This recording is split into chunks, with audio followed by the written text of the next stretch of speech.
Today, I'll tell you the story of the black sheep of the Paper Mario series. The story of how speedrunners pushed the game to its absolute limits. Of course, many people attempted speedruns over the years. Starting from humble beginnings, the community grew exponentially. The reason? That game had far more potential than anyone ever thought. This legend came to be known as Super Paper Mario, which is our story for today. This is the history of Super Paper Mario speedrunning. Let's start from the beginning.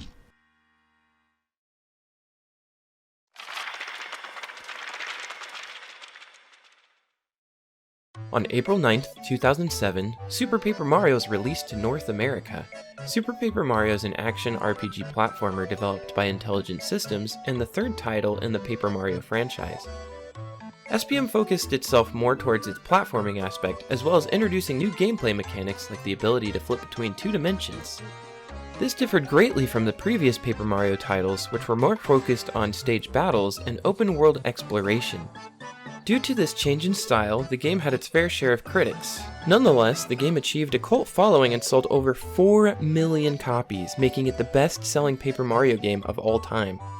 SPM was critically acclaimed for having a fantastic storyline, as fans loved the darker tones that the game took on. This and other factors earned the hearts of many fans who played the game. I'm sure that you've all heard of speedrunning by now. The concept of beating a video game as fast as possible is certainly not a new one. Many people have taken up speedrunning as their own passion for a number of years now. Users constantly grind for personal bests and world records in their favorite speed games. With today's ease of access of capture cards and streaming, it's easier than ever for users to share their progress with the world. In recent years, speedrunning has grown to new heights, with certain speed games receiving an increase in overall popularity, with more and more people being introduced to the concepts of speedrunning. Some games are much more popular than others, while other speed games don't receive a good deal of attention until years, even decades after the release. Fortunately for SPM, it didn't take long at all for speedrunners to show interest in what the game had to offer. Since the game's release, SPM speedrunning community formed together and found a number of new tricks, glitches, and major discoveries that dismantled the game in ways that had never been seen before. At the end of it all, over an hour was saved off the first world record, and the community achieved a major milestone that was once thought to be impossible. Somebody clip that! Oh my gosh, I just did it! I'm done. I'm done with this game. I'm done with this game, dude. I'm done. My name is NmFlash8, and alongside JCR and our many guest commentators, we're here to take a deep dive into the history of Super Paper Mario speedrunning. To start this story, let's take a look into where this all began.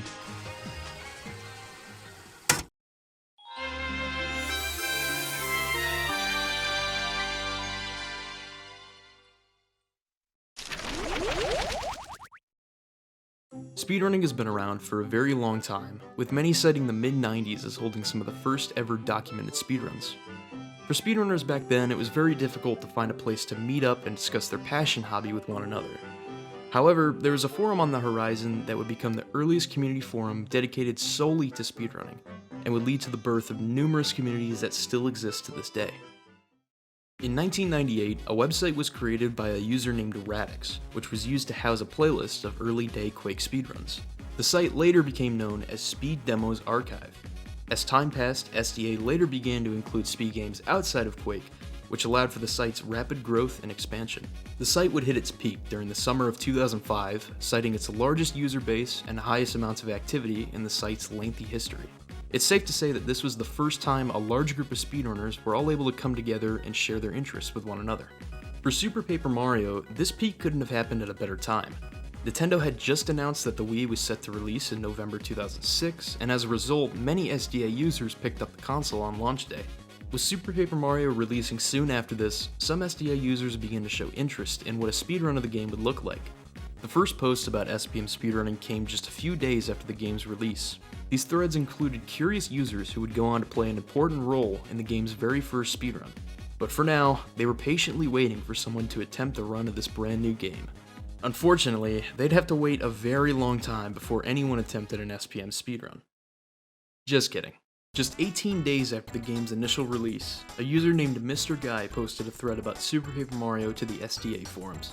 Mr. Guy announced that he was beginning a segmented speedrun project for the game.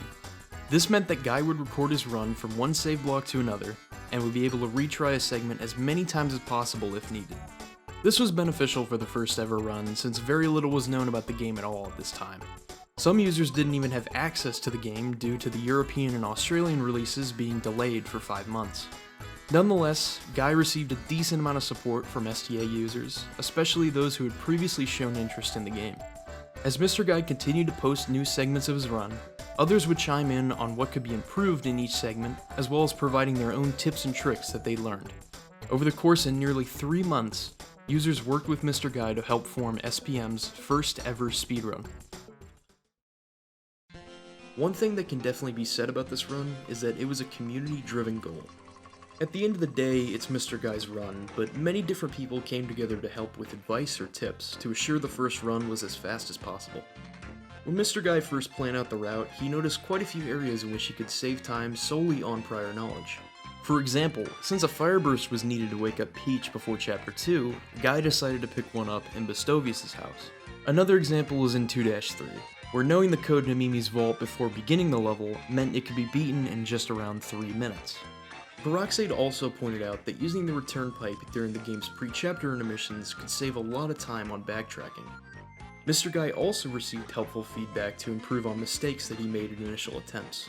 Satoru pointed out how it would be faster to skip the Megastar animation in 1-1, while Amazing Ampharos suggested the idea of using multi-bounces to help Guy improve his O-Chunks fight in 1-3. Another example is seen in 2-2, where TJP mentions that Guy could skip a large chunk of platforming in Merle's mansion with the use of some neat 3D movement. Outside of prior knowledge time saves and help from other SDA users, Mr. Guy also came up with a few tricks on his own to save more time. In 1-4, Guy was able to perform a 1-cycle Fractail fight. By jumping on Fractail's tail and landing on his head again, Mr. Guy saves up to 1.5 minutes by skipping a 40-second cutscene that occurs when falling off Fractail. Then in 2-1, Guy uses a Paragoomba to jump on an unreachable platform, which saves a decent amount of time since he skips a long cutscene. As Mr. Guy progressed throughout the run, most segments became pretty self-explanatory, since they all became very similar to completing the game casually. Guy did a great job planning out fast strats for early chapters, but then played through the rest of the run with very few noteworthy time saves. The main time save left in the run consisted of Mr. Guy using the Bowser-Thudley combination on many bosses per Amazing Ampharos' recommendation. Both Bowser and Thudley have increased attack damage properties, so this would allow Guy to get through bosses much quicker. Finally, on July 14th, 2007, Mr. Guy submitted his segmented run to Speed Demo's archive, with a final time of 5 hours and 13 minutes that spanned across 45 segments.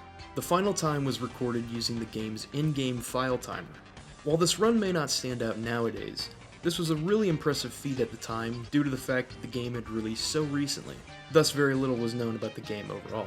At this point, Mr. Guy stood atop as the Super Paper Mario world record holder, and many who followed him from the start sent congratulations on his job well done. However, this wasn't the end for SPM Speedrunning in 2007.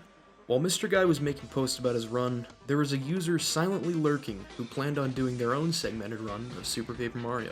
For more on this, let's throw it over to one of our many guest commentators, Jared's Giants. On October 8th, 2007, a user named Saru made a post on the same thread used for Mr. Guy's runs, announcing that he too planned on doing a segmented speedrun for Super Paper Mario. Saru was able to pick out certain flaws in Mr. Guy's run that he felt could be improved. For starters, Saru found that you can actually skip through text using both the 1 and 2 buttons, while Guy had only been using the 2 button. With the ridiculous amount of text in this game, this did go a long way to saving time during longer cutscenes.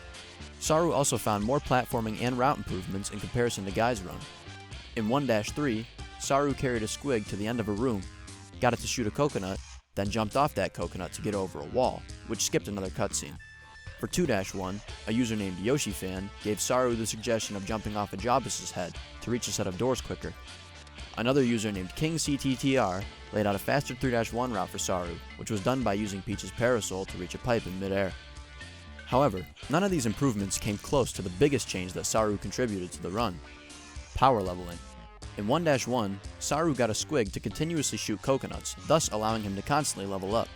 After doing this for around 5 minutes, Saru was able to get his level up above 400,000 points, meaning that for the rest of the run, he would be able to finish all bosses much quicker than Mr. Guy. For example, the O-Chunks fight in 1-3 took Mr. Guy 20 hits, while it only took Saru 3. With this principle applied to most of the other bosses, Saru was easily able to gain time on Guy's run. New segments for the run would continue to be posted early into 2008, with Saru posting his 4-3 segment on January 20th. Unfortunately, this would be the very last post he'd ever make in regards to the run. As Saru became busy with other projects, he had less time to work on his run, thus the run was eventually shelved. After Saru's last post, little at all can be found about SPM speedrunning during 2008 to 2010. The game's hype had slowly died off since its first release, and other SDA users took off to work on bigger and better projects. While the game remained awfully quiet during this 2-year span, there were some new users who were about to shed a whole new light on Super Paper Mario, some of whom would quickly break the game in ways that were never seen before.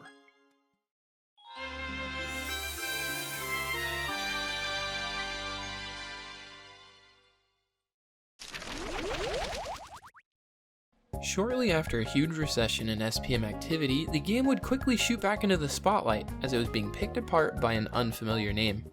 On the Task Videos forum, the topic of tasks or tool-assisted speedrun would pop up, and people would ask questions to see if anyone was working on a task for certain games, or had any intentions on making one. While it seemed like no one had enough interest for SPM tasking, a lot of questions arose, such as, were there any major skips? At the time, no one knew of anything large enough to be called a skip, until a user by the name of the Wario would make their way onto Task Videos and post about some of the most important finds in the game's history. The Wario was playing through SPM when they found some of the biggest tricks to be known. Right off the bat, he showcased one of the more interesting yet infamous tricks in the game, Lifeshroom Jump. LSJ is a frame-perfect double jump using the Lifeshroom death mechanic. The Wario found that at the tail end of the revive animation, you could jump or dimension flip just 1 frame after the animation was over. Within that same post, the Wario posted about another glitch he found which allowed Mario to gain infinite height. When using the pixel Thudley, it's possible to cancel a ground pound in mid-air. After doing this, there's 1 frame where the game detects that Mario is standing on the ground, which the player could press A and flip to the other dimension. The game will then give you the option to jump and attempt the trick again. By doing this process repeatedly, you can technically gain an infinite amount of height and distance with this broken pixel. The Wario initially called this find dimension hopping, but later down the line, the trick's name was changed to Thudley jumping. However, both of these tricks would prove to be very tedious in the long run, and became a struggle for any new runners after this point on. The main issue with both tricks is that each input could only be performed on 1 frame while running on a 60 FPS game. For Thudley jumping, it was possible to learn a rhythm to the trick since you could attempt it as many times as possible.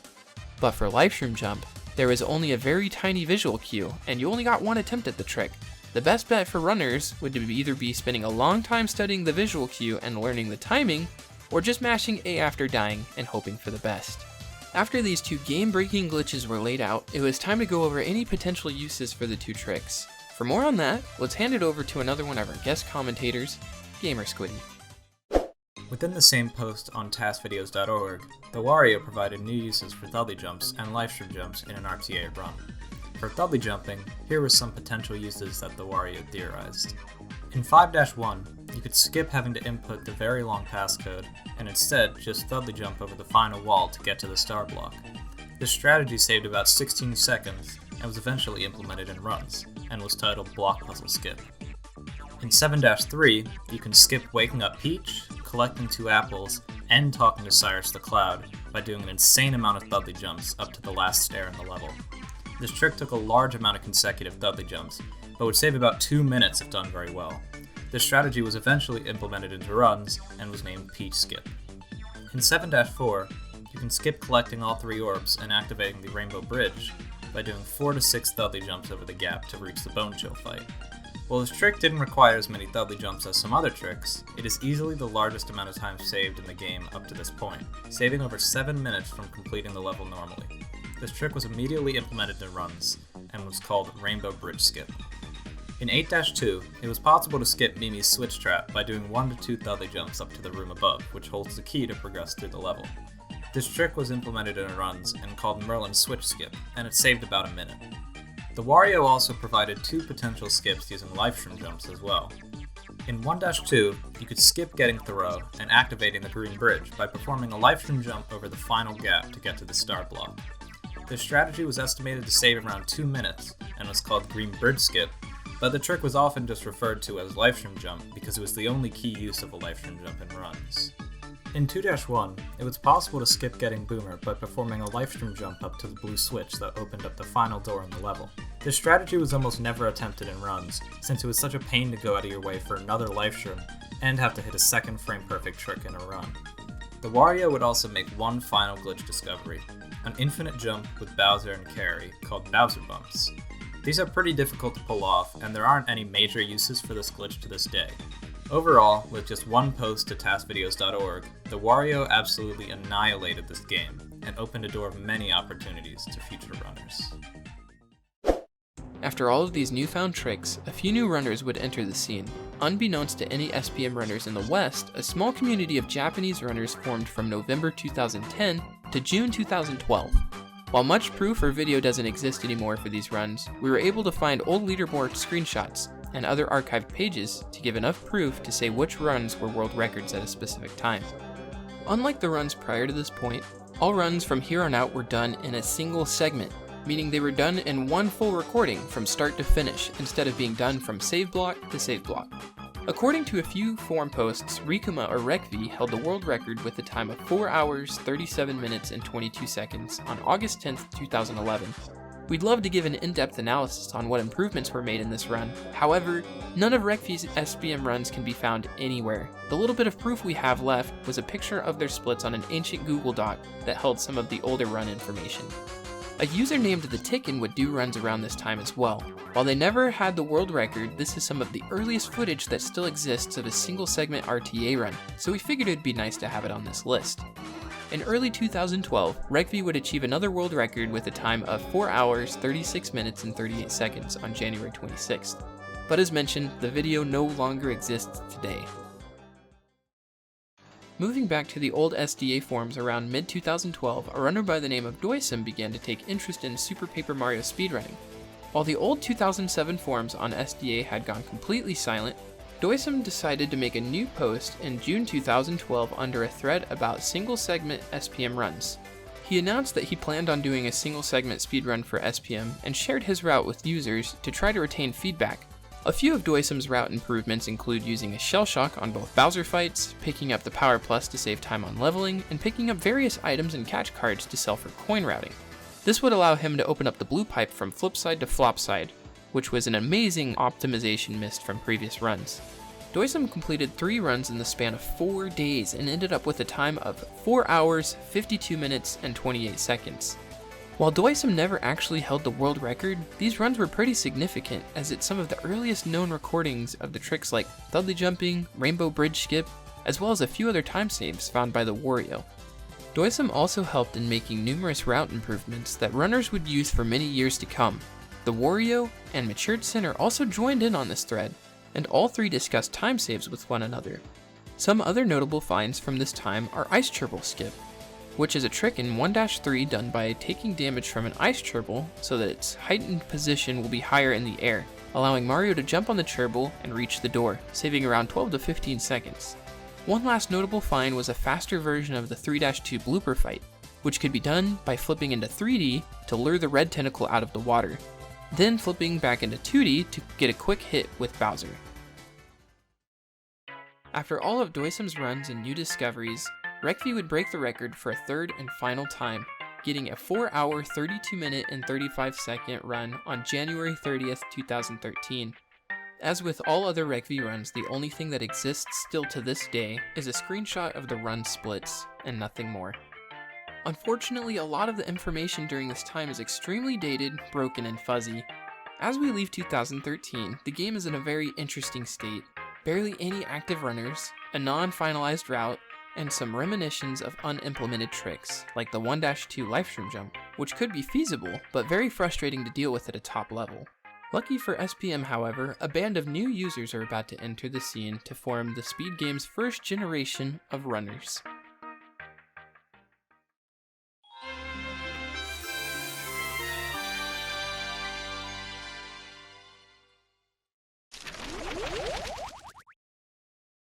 As 2014 rolled around, the SPM community found itself in yet another activity slump. Following Doisem's departure, the game had very few active runners, so there's very little information to be found during this time. While not much activity occurred on the speedrunning side of things, there was an early showing of a new sub-community that had yet to be seen in SPM up to this point: Glitch Hunters. Glitch Hunters are a subsection of a community that dedicate a majority of their time to finding bugs or glitches that may help improve a game's speedrun. These glitch hunters may also use an emulator to slow down game speed and create specific button inputs for every single frame. This is the same process used to create tool-assisted speedruns, or TAS for short. In late 2013, a well-known TASer named Malleo began to TAS Super Paper Mario. Malleo had worked on a TAS for Paper Mario The Thousand Year Door prior to this, so he took a keen interest in SPM due to both games being made on similar engines. While Malleo never completed a TAS for this game, he did find a glitch that would prove to be totally game-breaking. On January 22nd, 2014, Malleo made a post on TASvideos.org about a small out-of-bounds clip that he ran into during the TASing process. This find was deemed to be very specific, since Mario seemed to clip out of bounds purely based on awkward geometry. Since this particular out-of-bounds trick was discovered, barely anyone has been able to recreate it to this day. At the time, however, this led users to believe that there could potentially be more with this trick, or that it could possibly lead to a consistent out-of-bounds clip. With this information, Malleo continued researching, but it wouldn't take long to make a new out-of-bounds discovery. Just 5 days later, on January 27th, Malleo made another post about a new glitch: corner clipping. He had discovered a method to clip through blocks in 2D with the use of Mario. By duck jumping at a corner and pressing 2 at the height of your jump, you were able to clip past any corners of almost any block in the game. This trick broke open many new possible time saves in SPM, but most weren't found till a later point in time. For now, the community was left to only theorize potential uses of this trick. As time moved on in 2014, Malleo became much more busy, meaning work on the SPM task came to a halt. Unfortunately, the SPM community would not see a full game task until many years after this point. However, more and more users began to gain interest in glitch hunting, which led to some more discoveries in 2014. One of these users was DSY. As DSY took notice of SPM and began glitch hunting, she would upload any interesting finds to YouTube and compile them all into a playlist. Some of these videos include Thundly jumps being used in specific levels, coin routing tests, or various oddities that can be found in SPM. However, there is one video in particular that would lead to one of the largest rabbit holes in all of Super Paper Mario history: the Peach intermission cutscene Sequence Break. For more on this, let's toss it over to one of our special guest commentators, Sacred Ghost. The Peach intermission cutscene at Bleck's Castle is home to one of the most perplexing potential sequence breaks in all of speedrunning. After beating Chapter 1-4, there is a few short cutscenes that play before being transported back to Flipside.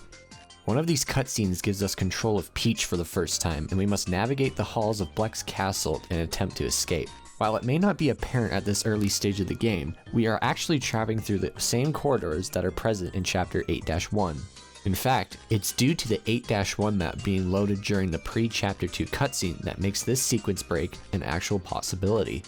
In the very first room that you were spawned in, there is a tall ledge on the right side of the door that cannot normally be reached at this point. By using moon jump hacks with Peach to reach the top of the ledge, we will find that the pipe is still loaded from the 8-1 level. By entering, we are still taken to the same room that contains the key. By collecting this key and exiting out the same pipe, we will successfully trick the game into thinking that we are in 8-1, while we're actually only progressing just through Chapter 1. Once you gain control of Peach during the intermission, your sequence value is set at 55. When you pick up the key, the game doesn't care at what point of the game you are. Its only instruction is to give you the key and set your sequence value all the way up to 361. Big jumps in numbers like these are what are known as sequence breaks. While this is an incredible achievement in itself, there is still a lot more that needs to be worked out before we are able to beat the game in this state.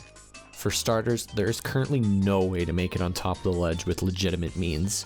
During the cutscene, the game locks us out of the menu, meaning we can't use items, pixels, or characters. If we figured out a way to make it on the sledge only using Peach, we would actually be able to regain our menu ability by traversing to the nearest save block, then resetting the file. But even so, from this point, we are stuck in an extremely awkward position. While we are currently playing as Peach, the only character we can switch to is Mario, since we technically haven't unlocked Peach yet, meaning we can't switch back to Peach once you switch to Mario. All previous locked doors are unlocked, however, all pixel chests are open, and all story-related events are set to complete, even though you've never interacted with them. In Chapter 8, the minimum required party members that we need are Bowser for the Fire Puzzle in 8-1, Fleep for the Dimencio Chase in 8-3, and Tippy to reveal a door in 8-4. Unfortunately, due to this restrictive game state, it is currently impossible to obtain any of these party members. One final interesting note is that there are actually 2 points in this state where we can perform a second sequence break, sequencing ourselves backwards in the game. The first is in 2-1 with a key in a chest, which is pretty much pointless because not only is it slower from the normal route, you won't even have Peach too.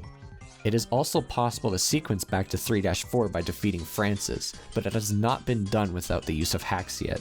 While this very interesting sequence break would need some major breakthroughs to be applied to any percent, just finding a way to jump on the ledge would prove to save time for other SPM categories. If we were able to find a way to beat the game with this sequence break, the speedrun would go from being 4 hours long to being around only an hour long. SPM's glitch hunting community remained active throughout 2014, constantly working to discover new tricks and glitches that had yet to be found. On the other end of the spectrum, the speedrunning side was completely dormant at this time.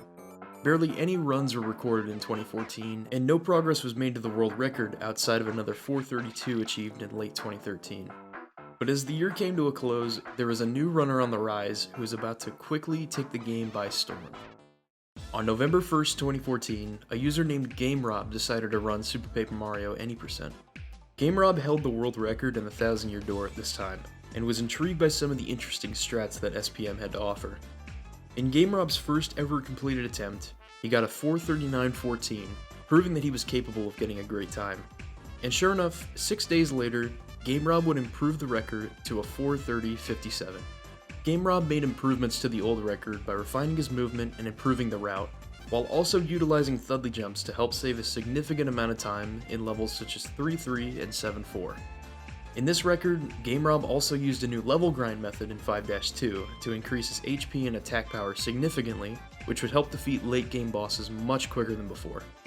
As GameRob did runs all throughout the month of November, he continued to improve in every major aspect of the game. However, these runs were unable to convert into a new record. Wanting to push the time down, GameRob began to use SPM's most infamous trick in his runs: Livestream Jump. As previously mentioned in the video, livestream jumps were found in 2011, and along with this was the discovery of the 1-2 green bridge skip.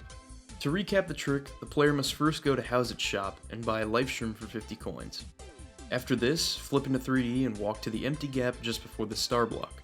The player must have their health drained to 1 HP, and with a well-timed jump, die mid-air in the center of the gap. After this, they must successfully perform a livestream jump by pressing either A or 2 on the correct frame. If all is done correctly, they'll successfully complete green bridge skip. In theory, this trick doesn't sound too bad since it occurs just 14 minutes into the run. However, livestream jump would prove to be the most reset-heavy point in Super Paper Mario's history. While the trick saved 2 minutes, it could only be attempted once. If you missed the one frame, there'd be no point to completing the level normally since you lost so much time buying the livestream. This meant the only option after failing the trick was to reset and start a new run. This quickly became a large deterrent for running the game. Many runners would be frustrated at having to play the first 14 minutes over and over again, just to likely miss a one-frame trick and repeat the process again. On the flip side of that, a 2-minute time save was huge for the run at this time, since the strats used were very limited and could only be pushed so far. Once GameRob implemented a livestream jump into his route, many runs would reset on the trick, causing streams to become a grind just to get at a 1-2. However, on November 12th, the grind would finally begin to pay off, after GameRob improved the record to a 4:26.42.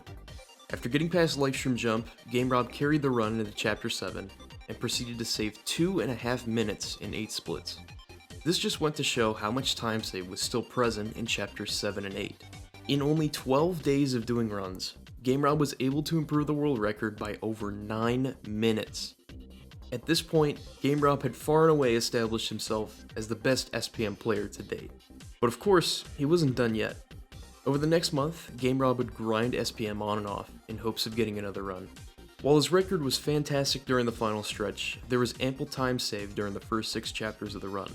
The hardest part, as per usual, was getting past 1-2. GameRob described this time being a constant grind fest.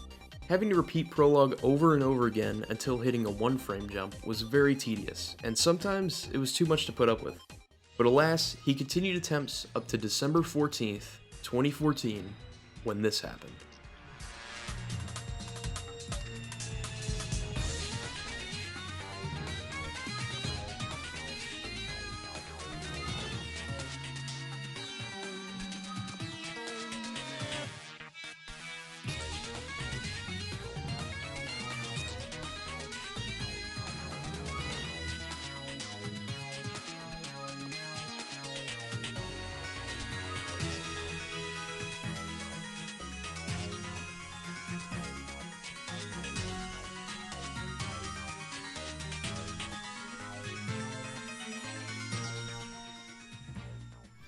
This run wasn't perfect, but I am really happy with it.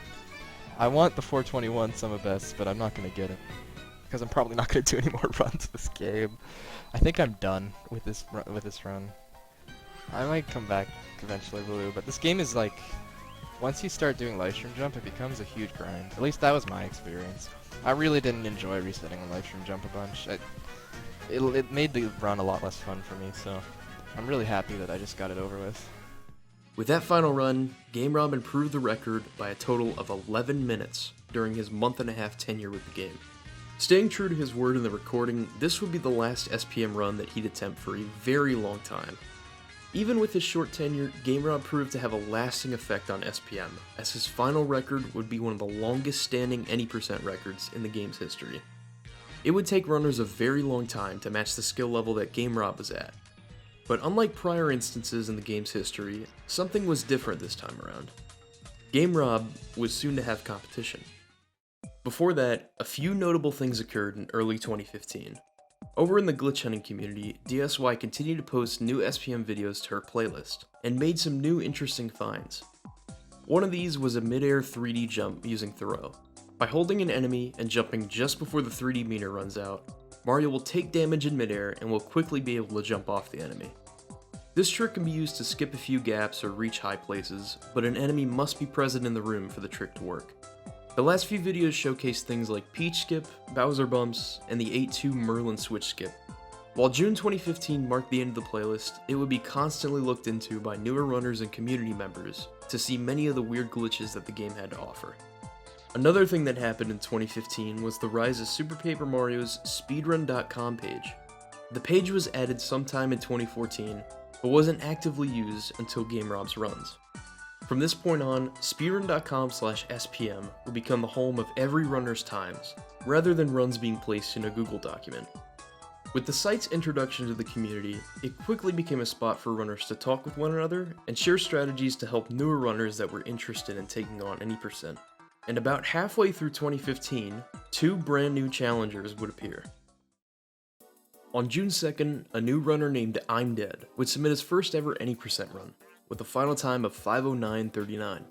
Similar to GameRob, Dead was the 1,000-year door any percent world record holder at the time of joining SPM. Unlike GameRob, however, Dead would stick around in the SPM community for years to come. All throughout the month of June, Dead would PB on 4 separate occasions, finishing off the month with a 440. Dead was improving at a steady rate, and continued to do runs all throughout the summer. However, for the first time in this game's history, he wasn't the only person actively running the game. On July 24th, another new runner named Mirror A would submit his first any percent run to Speedrun.com at a time of 4:51:19. Mirror had played Mario Kart DS and Paper Mario 64 before this, but had practiced SPM for a while before submitting runs. Just like Dead, Mirror did consistent runs for about a month until improving his time to a 4:35 by the end of August. With summer coming to a close, both Mirror and Dead would become very busy, and would only be able to stream attempts every now and then. However, something interesting was developing during this time. During the summer, a new app called Discord was released to the public. This app was designed as a new platform specifically for gamers to communicate with one another. In August, a Discord server was created for all Paper Mario speed games, and some users began posting in the SPM channel. People who had previously taken interest in SPM came together to show their love and support for the forgotten Paper Mario game. While the feeling of community wasn't quite there yet, there was enough interest in the game and the right number of runners to classify this era as the first generation of SPM runners. With that being said, the story of the first generation doesn't end here, and the new year would bring many new changes to Super Paper Mario. As the new year of 2016 kicked off, new improvements were set to be made in SPM very soon. Dead and Mirror both got back to actively doing attempts during the month of January, and would consistently stream multiple nights a week. Dead was the first to PB, getting a 4:33:38 on January 14th, which improved his time by over 7 minutes. Shortly after this, Mirror would go on to get a 4:33:22 on January 31st. This would become a common pattern for Mirror and Dead, where both runners would PB in a similar time frame and have times that were very close to one another. As both continued to improve at the game, they would begin to form a friendly rivalry, since both were the only two active runners streaming SPM at this time. As a few months passed, Mirror PB'd on 3 separate occasions, lowering his time down to a 4:25 in late April. Dead would also improve his time again in May, achieving a 4:28:04. At this point, both runners were extremely close to passing GameRob's old time, which had stood strong for around a year and a half now. No major skips were added to the run, rather both Mirror and Dead made slight improvements and refined their movement in each level to match GameRob's skill. The summer of 2016 was rapidly approaching, and a large number of people would actively tune in to I'm Dead's and Mirror's streams, in hopes of being there for the record. This wasn't a question of if they'd beat the record, but rather who would beat the record first. Luckily, viewers didn't have to wait long to find their answer.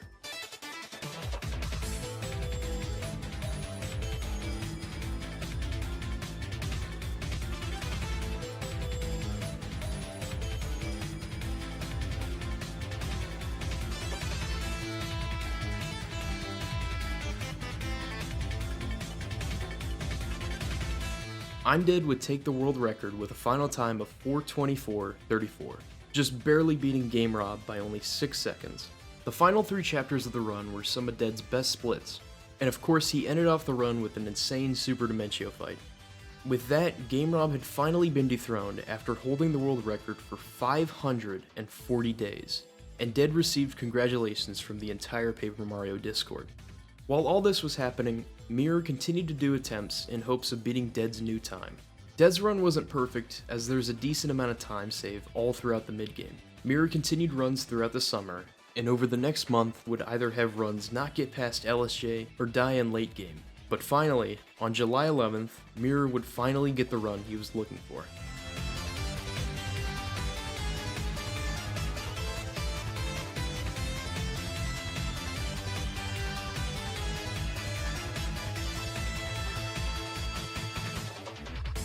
Mirror would set his first ever SPM record at 4:24:18, beating out Dead's time by just 16 seconds. While Mirror had some very refined gameplay in this run, he actually wasn't too satisfied with it, and pointed out that there was still ample amount of time to save, especially in Chapter 8. Regardless, Mirror and Dead had both finally claimed records after a year of their hard work. Their viewers were very satisfied to see both runners be rewarded for their efforts after all this time. While Dead would enter a hiatus, Mirror continued to do attempts over the next 2 months. However, during these 2 months, Mirror would discover something that would change the game for the years to come. Sometime in early 2016, Nintendo announced new eShop titles coming to the Wii U, which would now include certain Wii games. It was eventually announced that one of these games happened to be Super Paper Mario. This was huge for the speedrun, since it meant you can now play a digital copy of the game rather than playing on a disc. Digital copies of games have been known to have faster loading times as compared to playing on disc, so Mirror took it upon himself to run tests with the new digital version. After making some calculations, Mirror found that the Wii U version could potentially save up to 1.5 minutes on loads versus playing on disc. It's important to keep in mind that the last 2 world records at this point were improvements by only a few seconds, so an entire 1.5 minutes would go a long way to saving time for the run. Right after this discovery, Mirror began doing runs with the Wii U VC copy of the game. It was immediately apparent that it saved time, since Mirror golded a vast number of splits all across his attempts. Just a few weeks into Wii U attempts, Mirror was able to improve the record to a 4:23.40. With the help of Wii U loads, Mirror could afford to lose time in certain areas since there was a huge advantage on the version that he was playing on. After Mirror's last run in September, the record would stand still going into 2017. These past 2.5 years of runs from GameRob, Mirror, Dead, and many other runners were some of the first glimpses of competition in the game. And as 2016 came to a close, more and more runners began popping up to do their own any% attempts. This trend would continue into the next year, where we'd witness these runners come together and lay out the foundations of a true community.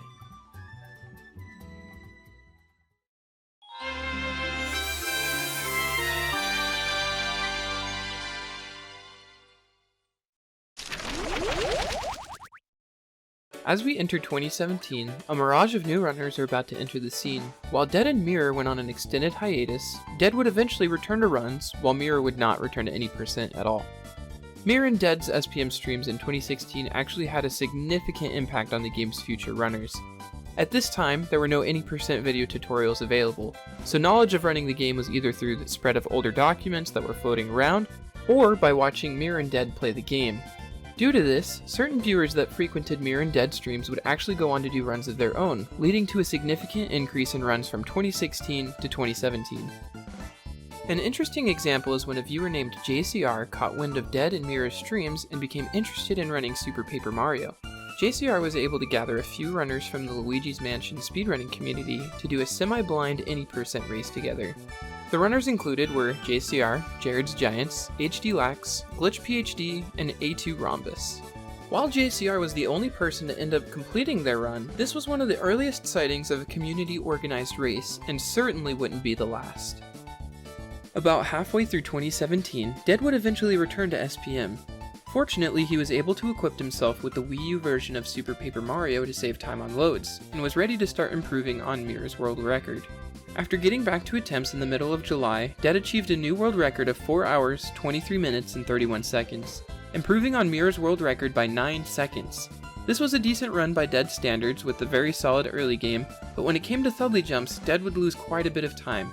Similar to Mirror, he would get tons of new best splits due to the faster loads on Wii U. Dead felt the record could be improved by a lot, so much so that he felt he was inching closer and closer to the next big milestone, a sub 420. Over the next 3 days, Dead would continue attempts, and on July 28th, Dead would break through big time.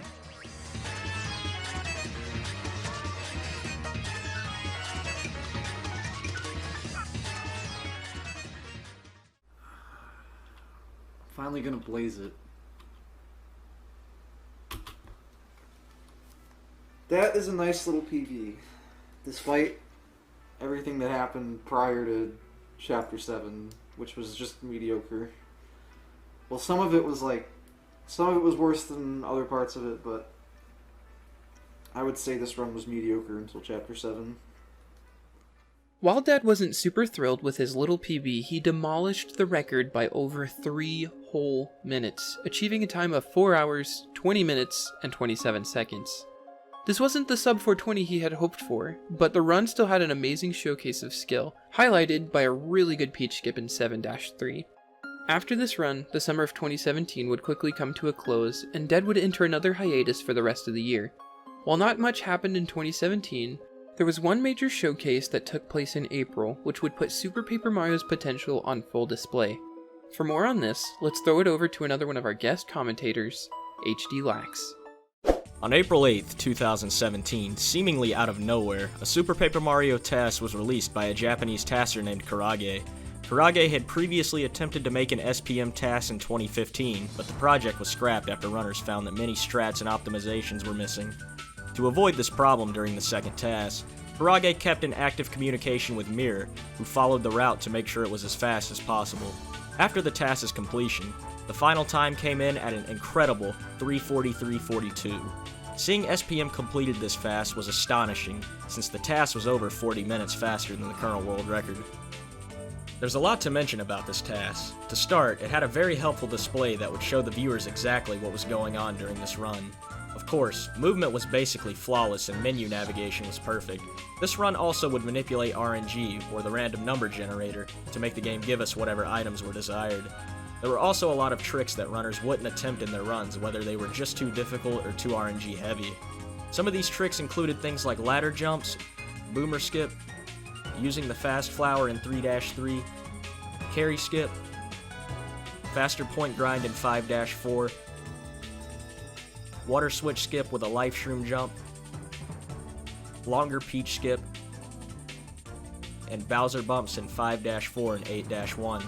Alongside this, basically every boss fight in the game would be insanely optimized, which included the use of many RNG-based item drops. We could honestly spend a few hours and talk about how amazing this task was, especially for its time. Runners to this day still look to the task for new routing tips and tricks. Even though it did miss a few tricks such as Merlin cutscene skip, this is still the most up-to-date task for any percent to this day. Early into 2018, a new runner named NmFlash8 would complete his first run of the game with a time of 6 hours, 22 minutes, and 25 seconds. He would pause and play Mirror's old world record and follow each section level by level. Flash enjoyed the run so much that he set up stream and started recording an official run the next day, and beat his old previous run by over an hour. Flash began streaming daily and would PB almost every other day for the first month until he ended up with a time of 4 hours, 34 minutes, and 53 seconds.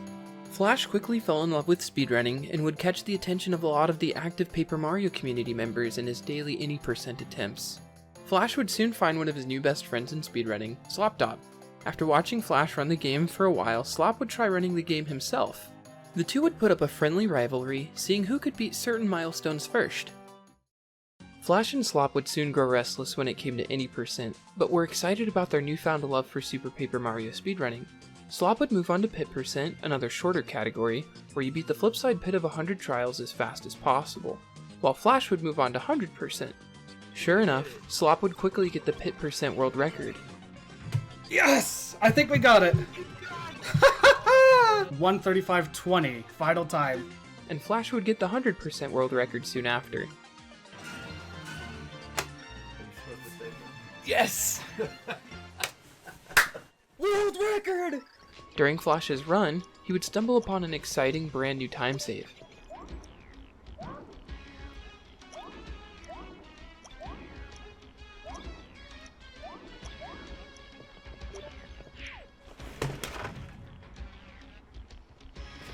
Somebody clip that! Oh my gosh, I just did it! Flash accidentally found water switch skip, which was done by clipping through the top of a ledge in 3D by taking damage. The trick was previously showcased in a task made the year before by using a life shroom jump, but with this new method it would prove to be viable in runs. This was really exciting for runners. It was the first time since 2011 where a glitch found could save time in an any percent run. The other runners quickly searched for other spots with water where this would be useful. However, it seemed like this would be the only application for this new tech that was found. Shortly after this discovery, runners would find a consistent setup that would save around 45 seconds. The only issue is if you did this trick to get to the door, you would have to do the trick a second time to get back. After all this excitement, Flash was hoping more people would start learning how to speedrun Super Paper Mario. The largest deterrent for new runners was the lack of a solidified tutorial. New runners would have to teach themselves from scratch, not really knowing why or how things work, just blindly following what the world record holders were doing. One night, Flash would record himself doing an any percent run and explain each step and why it was done. This was super useful for new runners and even old runners that had previously competed for world record. With the video guides finally serving as a solidified public tutorial, some familiar faces would soon return to the scene. One of them being JCR. After he saw the new video guides, he would seriously pick up the game again.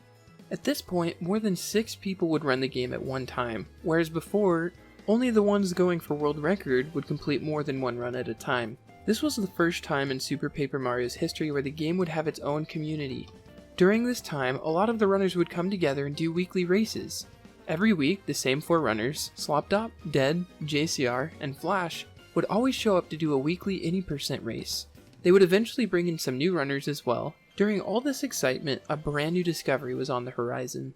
During mid-2018, runners found a new way to region free their consoles, allowing them to use the Japanese Virtual Console on their Wii U. This was really exciting to all of the runners due to the amount of time saved that the Japanese version was expected to save. Let's quickly talk about version differences. At this point, most of the runners were running on their English Wii U Virtual Consoles, which was the fastest version due to the time save in loading zones. However, by playing on the Japanese version, they could have faster text and even faster loading zones. So in order, from slowest to fastest, we have English Disc, Japanese Disc, which had faster text, English Virtual Console, which had faster loading zones, and Japanese Virtual Console, which had faster load zones and faster text, and featured a few glitches that were patched in the English Virtual Console. When runners found out about this new version, they were excited due to the amount of time save they would have while running the game with no repercussions whatsoever. That's it? Yeah. For some reason, the Japanese Wii U Virtual Console has a small chance of crashing virtually after every load zone. It's still widely unknown why, but it's currently assumed to be a pre-caching error. In other words, when you enter a room, the game will load the next rooms as well. During this process, there's a slight chance that the game will crash for some reason. In other words, at this point, if you want to play the fastest version of the game, you'd also have to play the Crash Lottery, where even runs on world record pace aren't safe until you've made it to the credits. While runs of Super Paper Mario at a top level became scary, Dead was ready to take on the challenge. With a new trick saving around 45 seconds and a new version saving a bit more time, this was his chance to push his world record time even further. However, he wasn't alone this time around. Mira was gone, but other new runners were improving rapidly, and coming to take Dead's world record. With Flash, Slop, and JCR competing for his top time, Dead was ready to start putting in runs. Dead also had a few tricks up his sleeve. At this point, no one would dare attempt Boomer Skip because it was already hard enough getting a run past Livestream Jump, so doing 2 Livestream Jumps in one run would be insanity. His strategy was simple. If he got a run past Livestream Jump that he wasn't happy with, he would grab a second Livestream found in 1-4. Then when he got to 2-1, he would attempt Boomer Skip. Boomer Skip was estimated to save around a minute according to a time comparison made by Flash. After grinding many attempts, this happened.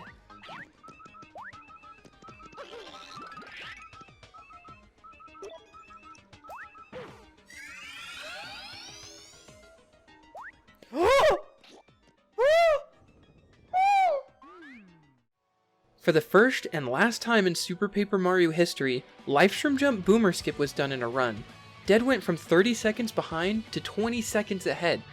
But unfortunately this run would end up crashing in pre-Chapter 3, and the video is long gone. Fortunately for us though, we do have the clip to see his amazing reaction. As discouraging as this was, Dead couldn't be stopped. A few days later, Dead was on really good pace on a solid attempt, but then this happened. Y'all are... Oh no! I had global hotkeys on. I just hit reset on my splits. What do I do? Dead accidentally reset his timer during the Fractale fight due to global hotkeys. While this was a very stressful moment as he had a very solid early game, this wasn't going to stop Dead from finishing this run. Fortunately, with his help from Twitch chat, a user named HowToCantaloupe directed him on how to get an accurate timer back on screen. With his timer back on track, Dead had a run on faster pace than his previous Boomer Skip run. This was exactly what Dead was waiting for.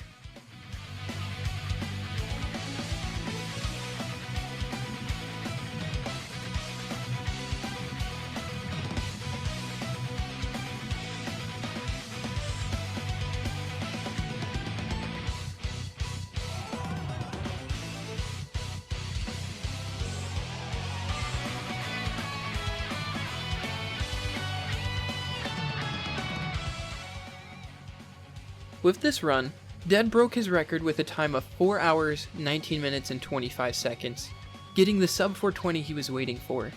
After this run, Dead officially stepped away from Super Paper Mario after achieving one of the biggest goals in the game's history, and the first 10-minute barrier break since 2014. Dead would pop up in the community every now and then, but this was his last ever any percent PB. Over the past 3 years, Dead solidified himself as one of the best SPM runners of all time, and his departure marked the end of the first generation of runners.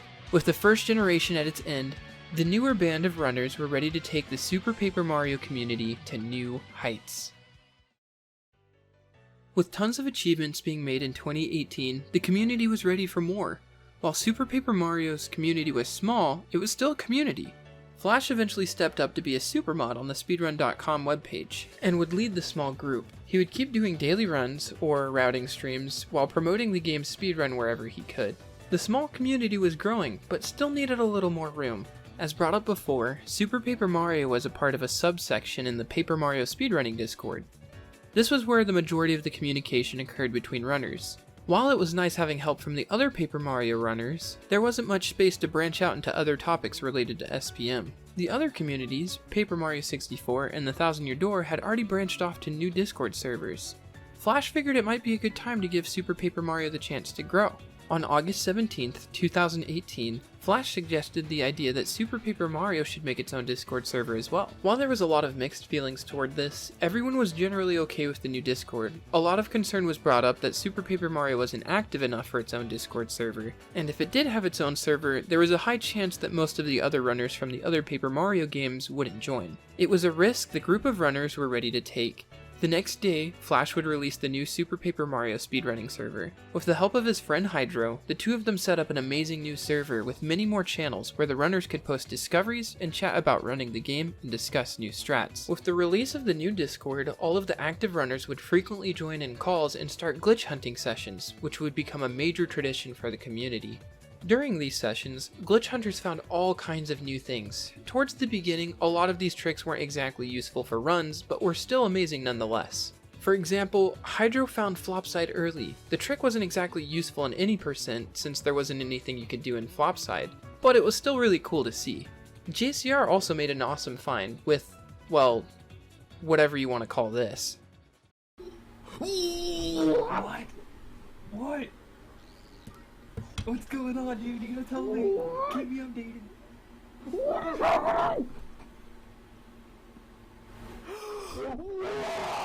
happened? Where is he going?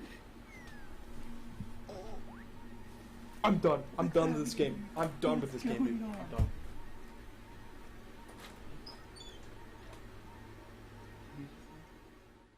With all of these new changes, Super Paper Mario was stepping up, and the cherry on top would be the new final time. Previously, timing stopped when the D on the end stopped spinning. This was a little awkward, so it was soon changed to when May We Meet Again in Another Time and Place fades to black, right before the credits. The majority of the runners widely approved of this because then they would be able to enjoy the credits and see their final time at the same time.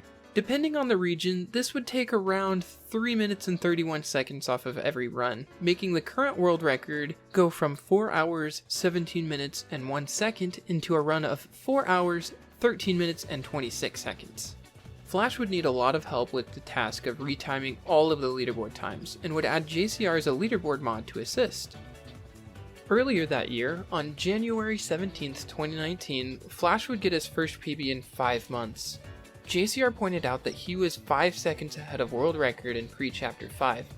After this moment, Flash decided that he was ready to grind for world record. Over the past year, he had gotten the 100% world record and 2nd place in pit percent. He had made a ton of improvements on the route, such as cutting down on items and shopping, and studying boss fights to use faster and more consistent strategies. Flash was ready for the grind. Little did he know how long it was going to take him.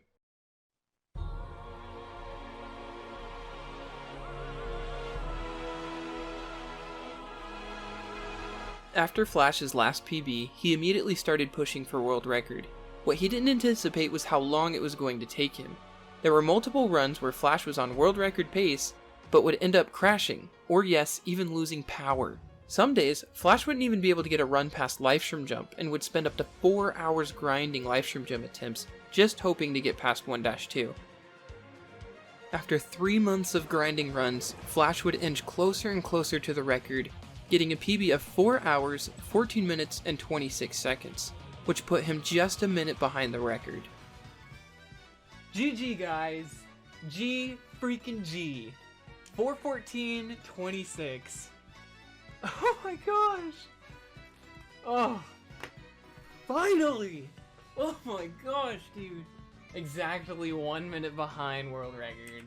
I remember, Castle, when I first started running this game, Like, I was so pumped about this game when I got my first PB. I walked up to my dad. I was like, I'm gonna take world record. I don't know how long it's gonna take. I don't know how hard it's gonna be, but I'm gonna have world record one day. That being said, he knew what he had signed up for, and he was ready to claim his world record. While this seemed like a very difficult time to run Super Paper Mario with a crash lottery, a frame-perfect entry trick, and double inputs ruining runs, that's exactly why people stuck around. Super Paper Mario was getting harder and harder to run, so seeing someone push for world record was exciting. And because Flash's community was growing, so did Super Paper Mario. Flash would constantly plug the Discord and encourage new runners to join the community. It was one of those exciting moments where at any point a new record could happen. The main question was, when were the stars going to align? At one point, Flash finished a 4-hour stream with 60 viewers not once getting past 1-2. He promised them that later that night he would do more attempts, that he just needed a small break. Later that night, Flash was calm and ready. He finally got a run going, and was off to a good start. Once he got to Chapter 8, however, that's when everything changed. Oh no! No! No! No! Oh my gosh! You are not gonna believe this. Oh good. Oh my gosh! After a brief scare, where he thought he would have to refight Francis by selecting the wrong menu, he would need what's called a one-cycle Mimi fight. The 8-2 Mimi fight has a spinning blade animation that takes up a lot of time. However, you could stunlock Mimi if you timed your hits perfectly. This would cancel the long animation and save around 45 seconds.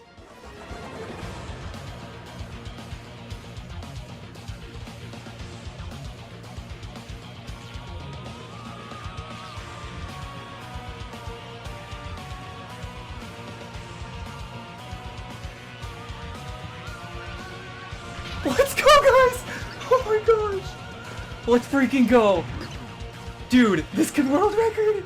Flash nailed the fight and golded by 45 seconds, being the first time he's been able to pull this off in a run. He was 30 seconds ahead of world record, but unfortunately he used his Mighty Tonic, a damage boosting item, earlier in the run due to double inputs, and ended up losing a bit of time in the 8-3 boss.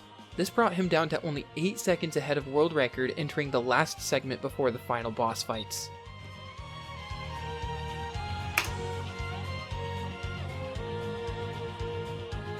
Guys, this is it.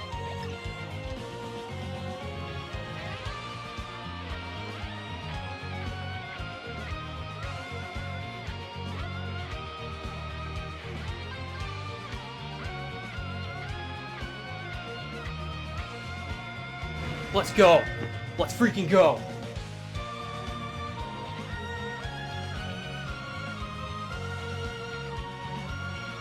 Let's freaking go!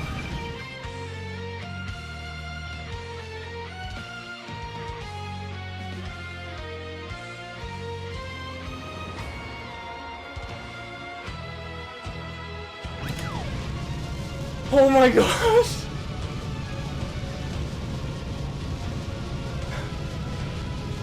I did it, dude. I did it.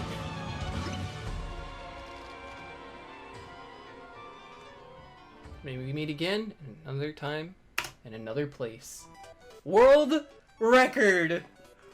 World record! With that, Flash was done with Any%. He finished the stream with over 150 viewers pumped for the brand new Any% world record. Thousands of new users would see his world record on Reddit and YouTube, and some decided to try out Super Paper Mario for themselves. Seeing Flash grind for this world record was one of the most exciting moments in Super Paper Mario history. With this new attention to the game, the community was about to see a boatload of new active users in the Discord. Flash had given the community the spark it needed and a home to grow in. He would stick around for a while, but soon pass the torch on to JCR to lead the group of new followers into a whole new chapter for Super Paper Mario. The next generation of Super Paper Mario runners were already starting to take form.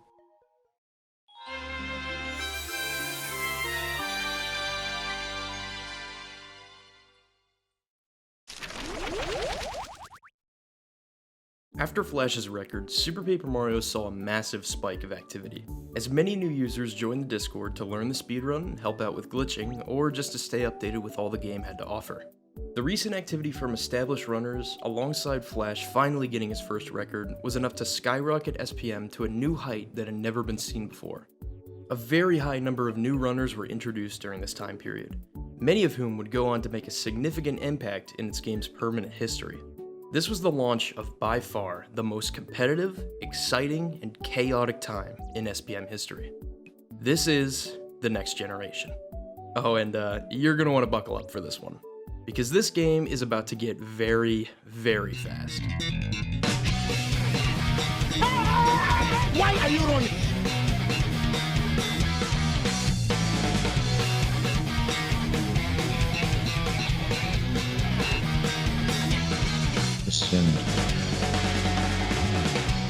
With higher activity counts than ever before, the SPM Discord was bound to see some new breakthroughs in the near future.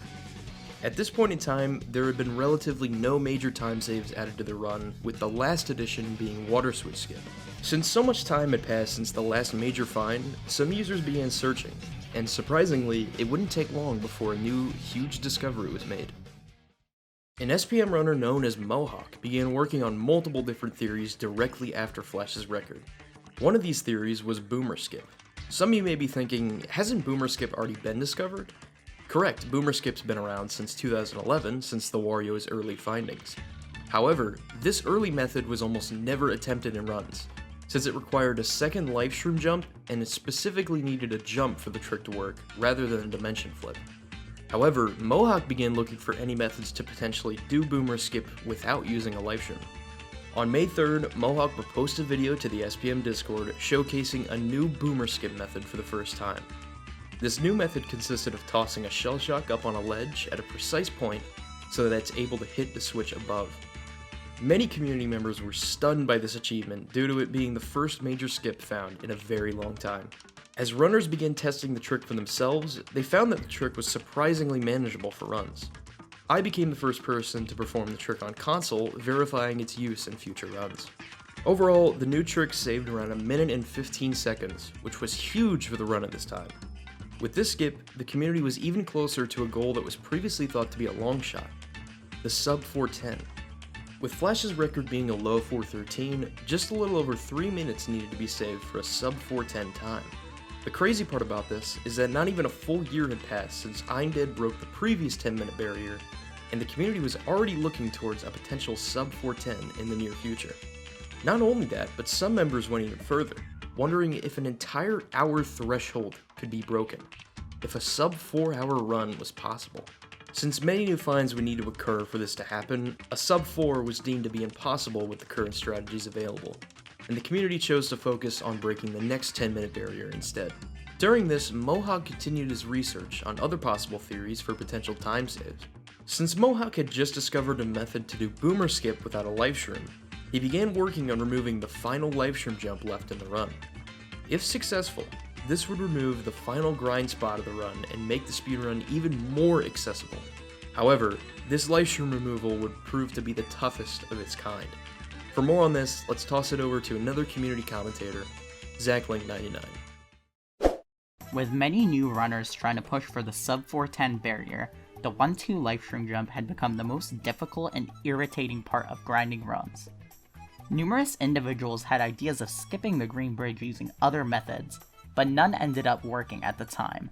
The first main idea of skipping the green bridge was looked into by Mohawk on April 17th by using a shell shock, in hopes of doing a shell jump over the entire green bridge.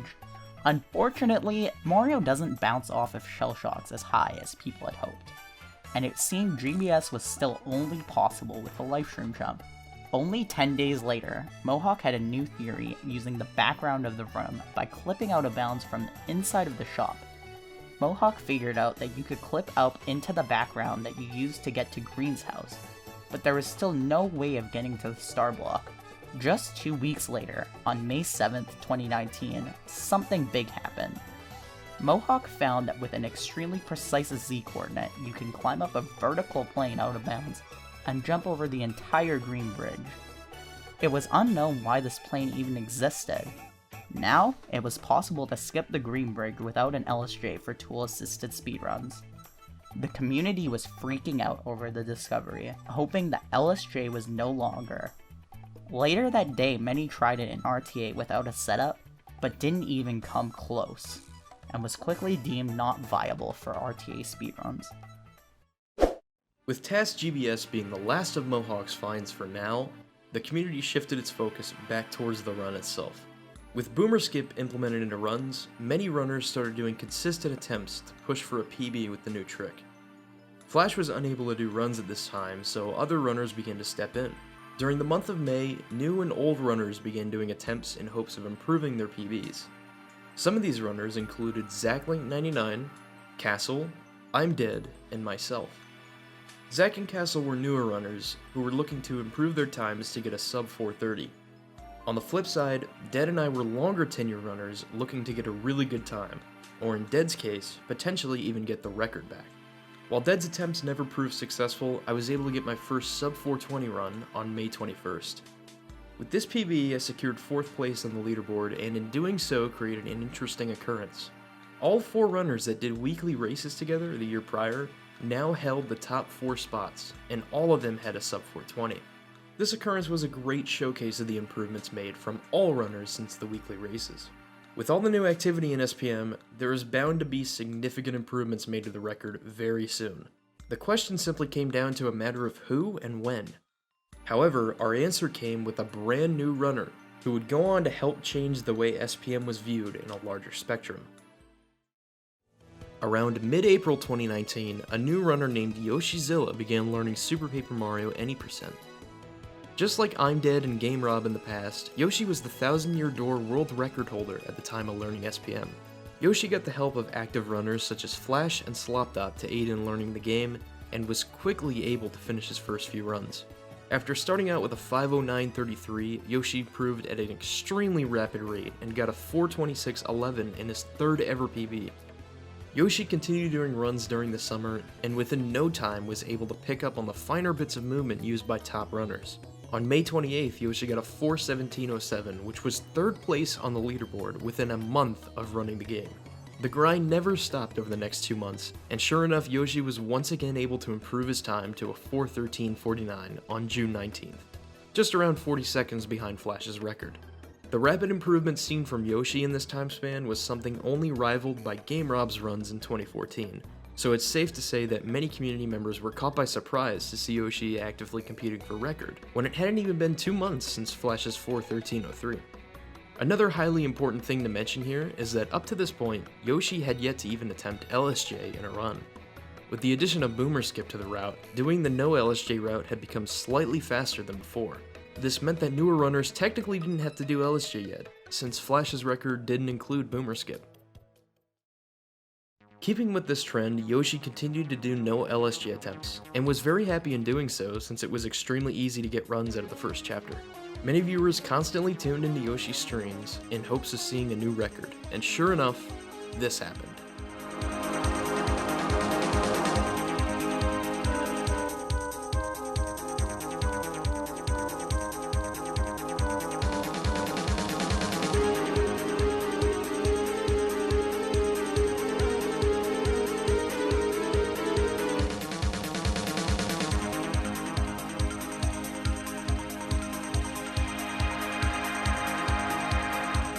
Yoshi had achieved the first ever 412 in SPM, all within 2 months of running the game. Yoshi's record showcased a high skill level, and improved his movement in ways that hadn't been done before. A sub 410 was a real possibility now, and many community members were anxious to see if it would happen. That being said, Yoshi was content with his record and began to pursue other plans. Lucky for the SPM community, there were a large bundle of runners on the rise who were about to give SPM its most intense competition ever. After Yoshi's new record, a handful of runners began to make significant improvements to their times. Out of these new runners, 2 began to stand out from the rest, ZachLink99 and Castle SR. Both these runners have been running the game for a few months at this point, and both had improved their times significantly within the last few months. At the time of Yoshi's record, Zach had a 4:25.59 and Castle had a 4:23.16. On August 4th, Castle got a 4:17.22, improving his time by nearly 6 minutes. Zach PB'd by just a minute on August 18th, then went on to get a 4:17 of his own on August 27th, which would miss Castle's time by 2 seconds. After this, Castle would grind attempts for the next 2 days and get 2 separate 4:15s, ending off the month of August with a 4:15.09. With both runners setting a combined 5 personal bests in the month of August, they were quickly improving to a top level of play as they were now in the top 6 spots on the leaderboard. Even with both runners continuously improving, nobody could have predicted what happened in September 2019. On just the first day into September, Castle got his first ever 4:12, and now held 2nd place on the leaderboard. This run had a strong chance to be the record, but unfortunately a missed 1 cycle on the A2 Mimi fight sealed those hopes away. Regardless, Castle was now closer than ever to getting his first ever record, but Castle's eyes were set on something much bigger, the first ever sub 4:10. This achievement had been nothing but a community dream just a few months back, and was now looking more and more like a potential reality. However, Castle wouldn't be the only runner looking to take part in this achievement. Zach also continued his attempts in the month of September and would further improve his PB by 3 minutes, getting a 4:14.25. Zach and Castle were now closer to the record than ever before. This all led up to September 15th, 2019, when the unthinkable occurred.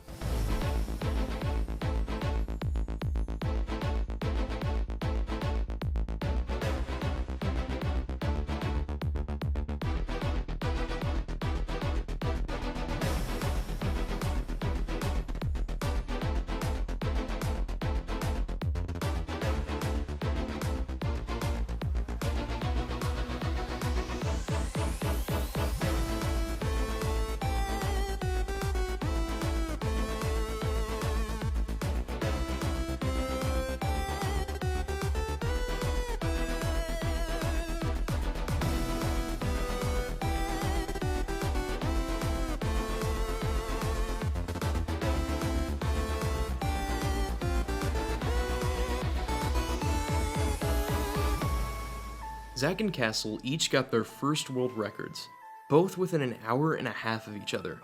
This is still the fastest transition of any SPM any percent records to this day. Starting off with Zach's record, this run had numerous amounts of time loss all throughout the middle of the run. What really brought this back was Zach saving 2 minutes on Peach Skip.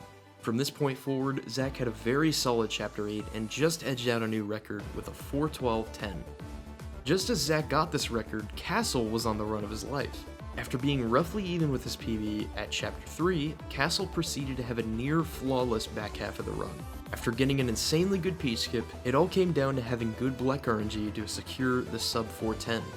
Sure enough, Bleck had extremely nice patterns and Castle was able to make history, getting a 4:09.37. Within an extremely short amount of time, the standards for this game's speedrun had been completely rewritten, and another major time barrier had been broken.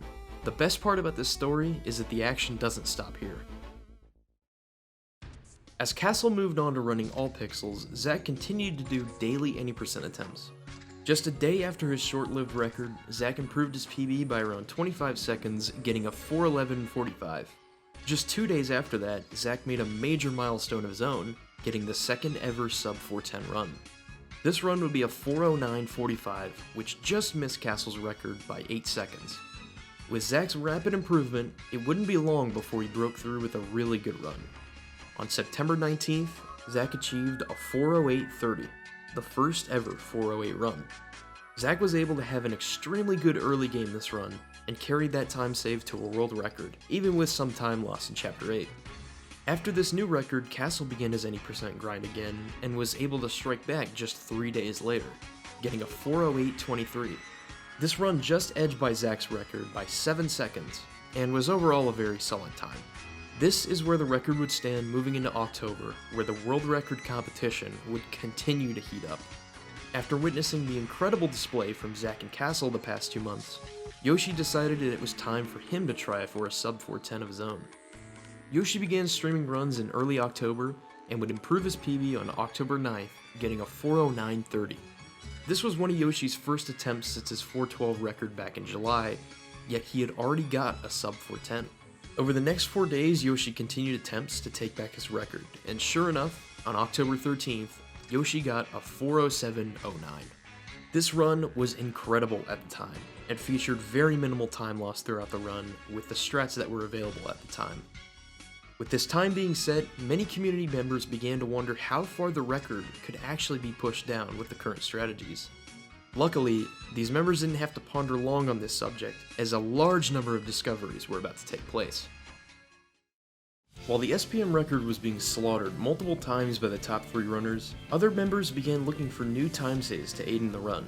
For many months prior to this, the 1-4 key early trick had been theorized by myself and Flash.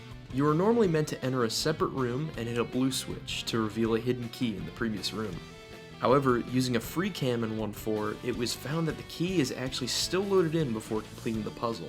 If there were a way to clip out of bounds and get behind these brown blocks, we'd be able to pick up the key in 2D.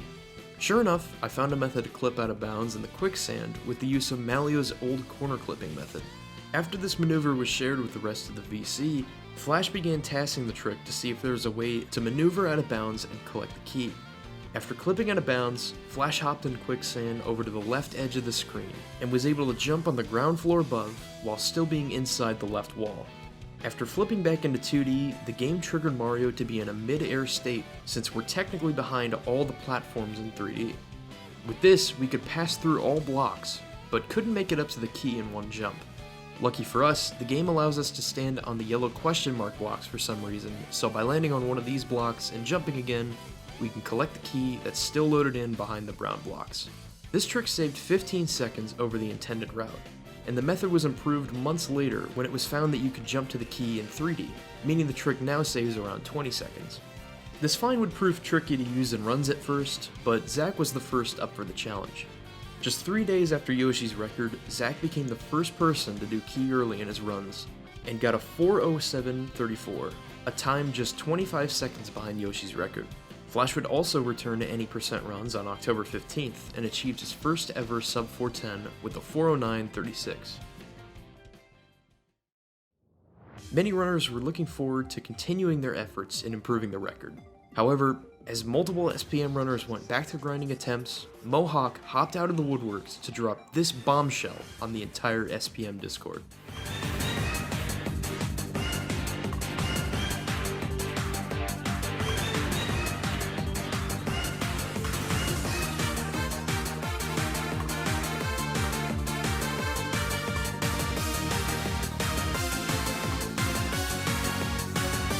This trick skipped the entire inside portion of the 3-3 dotwood tree. With tree skip, we can now skip all of the vastly irritating things that 3-3 had once pained runners in the past. While this new trick completely shocked the entire community, there was a catch. To do the trick, we would have to buy another shell shock in 1-2. This meant collecting 8 more coins in early game, which translates into pure pain. Runners would now potentially have to rely on coin RNG to determine if they got runs past the 1-2 shop, not to mention getting past LSJ. Thankfully, this issue wouldn't last long, as Zach discovered a new tree skip method with the use of an enemy just a day later. All these new tricks would be added to the run and combine over an entire minute of potential time save. After a brief hiatus in the month of November, our top 3 runners returned to the game in December 2019, and were all fighting for a new record. The grind began on December 4th when Castle improved his time to a 4:07.54, meaning top 3 was now all 4:07 times. On December 5th, Zach would get a 4:06.45, breaking Yoshi's record and getting the first 4:06. This was also the first record with the use of tree skip and key early. Just 5 days after Zach's run, Castle stole back the record, getting the first ever 4:05. This run featured extremely solid gameplay, along with a very good peach skip. Zach would improve his PB to a 4:05.51, and Yoshi would improve his time to a 4:06.56 on December 11th. With that, this would bring 2019 to a close. During 2019, SPM saw its largest increase in runners, and doubled the amount of runs submitted in 2018. Alongside this, while there were only 2 records set in 2018, a total of 9 80% records were set in 2019.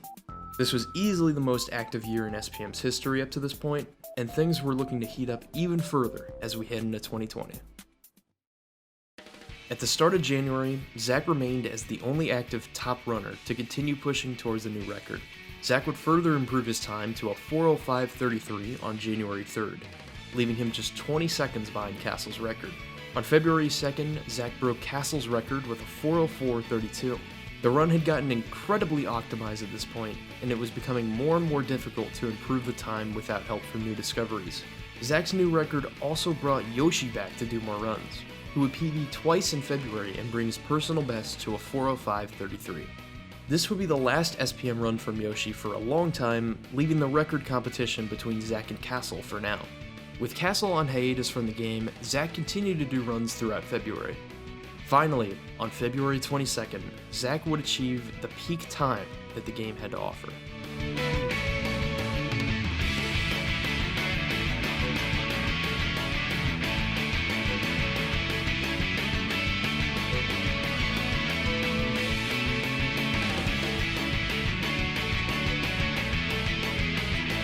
After getting the first ever 4:03, Zach stepped away from runs for a few months. This left a pretty significant hiatus on runs, with little to no activity being recorded in March 2020. This would all change in April, when Castle returned to the scene. Around the time that April rolled around, big things were happening in the SPM community. More members were active than ever before, and some big plans were being made this summer that included community races and the first ever Pit of 100 Trials tournament. Castle continued to run any percent consistently through the month of April, hoping to improve his PB. After 6 days of attempts, Castle would finally break through the barrier and PB by a minute and a half. Not only would this PB, but it would also be a new record, after just passing Zach's time by 10 seconds. This would be where the record would stand heading into the summer of 2020. It's actually astonishing to see how much progress was made to this game during the last year. In April of 2019, Flash set a record of 4:13.05. After this point, 5 or 6 major discoveries were made, and 3 runners each combined to improve the record by a total of 9 minutes and 20 seconds. Almost an exact year from the date of Flash's record. The achievements up to this point had been nothing short of an insane community dream a year ago, but they were now a reality. As we head into the summer of 2020, just 3.5 minutes away from the 4-hour barrier, the community was ready to see even more progress made to this game's speedrun. After Castle's record, he decided to join the other runners in their hiatus from any percent. However, the game certainly didn't stay silent during this time, as the glitch hunting community was in the midst of taking on their biggest challenge yet.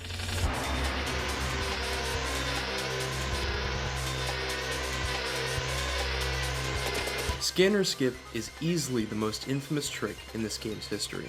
In fact, Scanner Skip could probably have an entire hour-long video of its own with how much research has been put into the trick over the years. To get past the 5-4 scanner, you normally have to get a Fluoro Sprout by defeating O-Chunks. However, this Chunks fight can only be accessed by going through a lengthy process to get the pixel Dottie, who was used to get the keycard. For top runners at the time, beating 5-4 took around 9 minutes on average. If we were able to skip the scanner and go straight into the Crocus fight, runners would then be able to complete 5-4 in around 4.5 minutes, cutting the level time in half. This would be the largest time save found in many years and would easily make sub 4 a reality. However, a task as great as this is easier said than done. The scanner room had a lot of systems in place to prevent the player from passing through without the Fluoro Sprout. Soon though, a new user became active in the SPM Discord that would play a major role behind the research on Scanner Skip. John P55 is a tasser and glitch hunter that joined the SPM community around the summer of 2019. For almost an entire year, John led the charge in research for Scanner Skip. This led to an absolute plethora of information to be discovered about not just how the scanner worked, but how the game worked. Much information was being discovered regarding how cutscene triggers worked, how respawn locations worked, along with many other mechanics-related information. As John and other glitch hunters were experimenting with some out-of-bounds tricks in the scanner room, none of their ideas were able to skip the scanner at this time. But John had another idea. He attempted out-of-bounds tricks in the keycard room just before the Chunks fight. You normally need to unlock Dottie to get the keycard, but after trying an abridged version of Mohawk's old out-of-bounds setup, John was able to clip through the wall and Dottie Skip was born. Dottie Skip would have an immediate impact on runs, as the trick itself would save 1 minute and 45 seconds. However, this trick would change the route immensely, as there were 2 items required for the trick to work. For starters, another shell shock was needed to clip through the wall, meaning runners would now have to purchase another shell shock in 1-2 before doing LSJ. This brought back the very painful coin route that had been erased with the newest tree skip method, meaning the coin grind in early game was a genuine reset spot for some runners.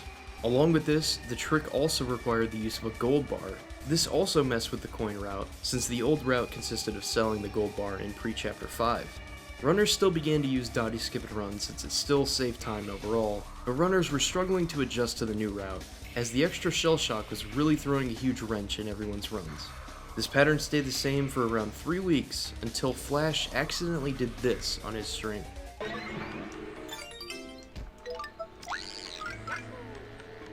What? Oh, okay.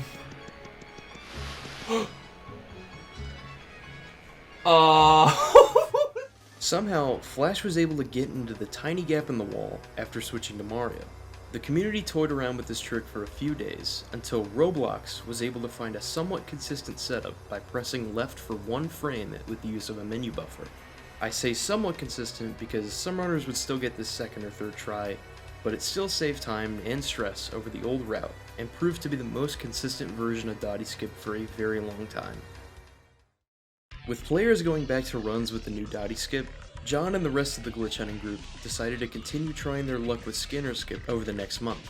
Soon enough, we were about a week and a half into the month of July, and the constant culmination of work spanning back many months finally came to a turning point. On July 12th, 2020, John and Roblox were able to test this.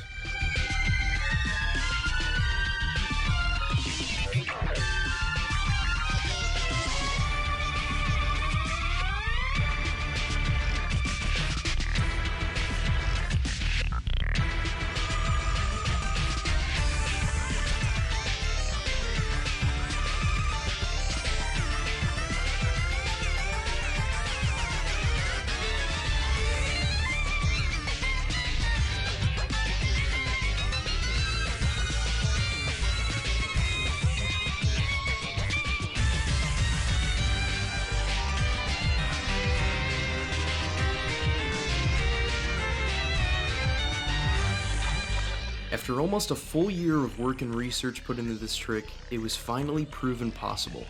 This is one of the most complicated tricks in the game, which is why it remained task only at this time. After this trick was found, John took a much deserved break from research, while Roblox decided to continue searching for new finds. And the very next day, she found a major development to an important trick. Let's throw it back to Zach for more.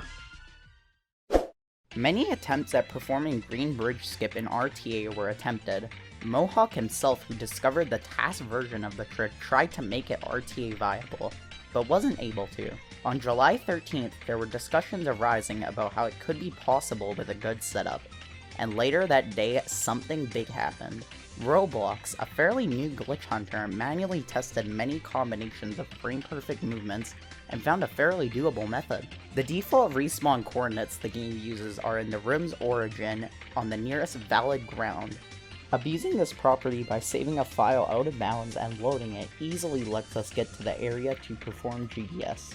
This setup would require pushing up against a pipe, holding down left for 1 frame, and then pausing with the home menu, holding up for 4 frames, and then pausing with the home menu. Only 2 hours later, I was the first person to completely get this trick in RTA. As soon as this happened, we all had high hopes that it would put LSJ to rest. GBS allowed us to perform a 35k point grind in 1-1 that the LSJ route could not do because of the unwanted HP. GBS would also allow us to get an ice storm rather than a stopwatch, saving another 15 seconds, totaling nearly 40 seconds. The very next day, I got Green Bridge Skip in a run on the first attempt. This run was record pace in the 7-3, but it had a bad peak skip. It still finished as a 405, which was a very solid run for the time. As time went on, we found much more consistent shot clip methods, a 100% consistent way to get the down left input, which both made this trick much more viable. With many big discoveries showing up in this time span, things were looking great for runners. As everyone began to get back to runs for the rest of the summer, one runner stood above the rest in the month of July: Zach. After many failed attempts and some time to adjust to a very different route, he was able to put together a fascinating run on July 27th. Zach got a 4:03.24, improving the record by 21 seconds. This is the first record to utilize new green bridge skip and dotty skip, but still had significant room to improve since Zach was still adjusting from an extended hiatus of runs. Regardless, this PB moved the community even closer to the sub 4 dream. After 4 more days of attempts, Zach continued to improve in every split and was beginning to get back to form. All of his hard work culminated to one day, July 31st, 2020. This was the day that SPM's potential would be put on display.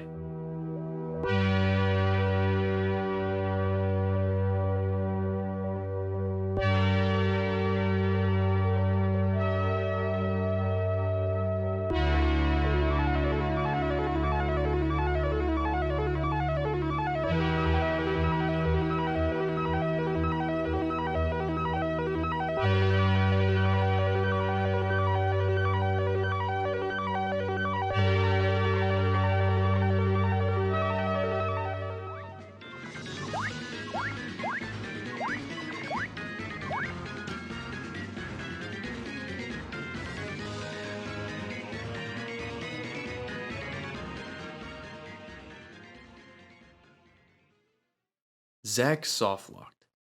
On the breakthrough run that the entire community had been waiting for, there was an unpredictable softlock.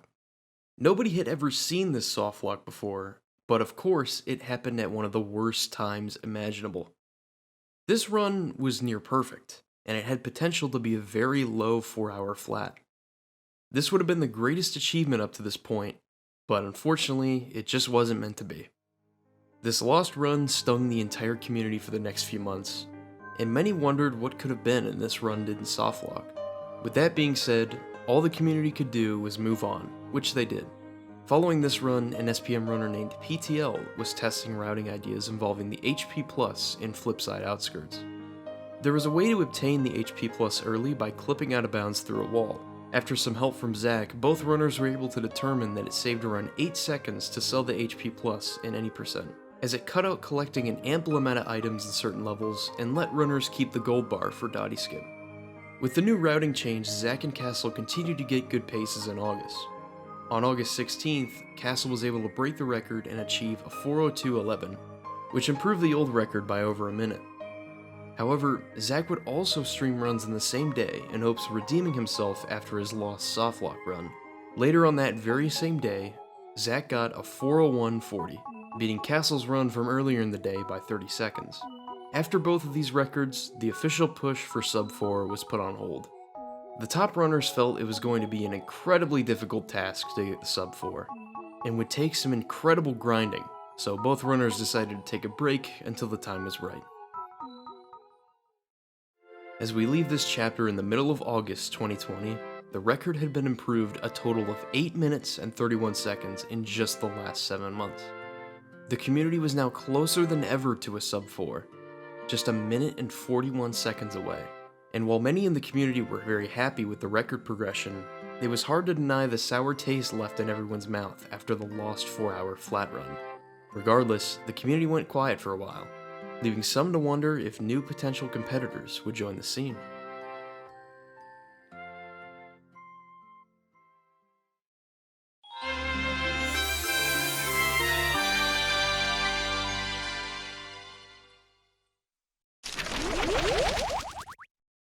At this point, the community went awfully quiet, but there was a brand new runner learning the game who would play a key role in the push for sub 4. A Japanese runner named Igurumi began posting actively to the SPM Discord around mid-August, and eventually did their first run on August 24th, clocking in at 4:36.25. This was very impressive for a first run at the time, as most first runs tend to be over 5 hours long.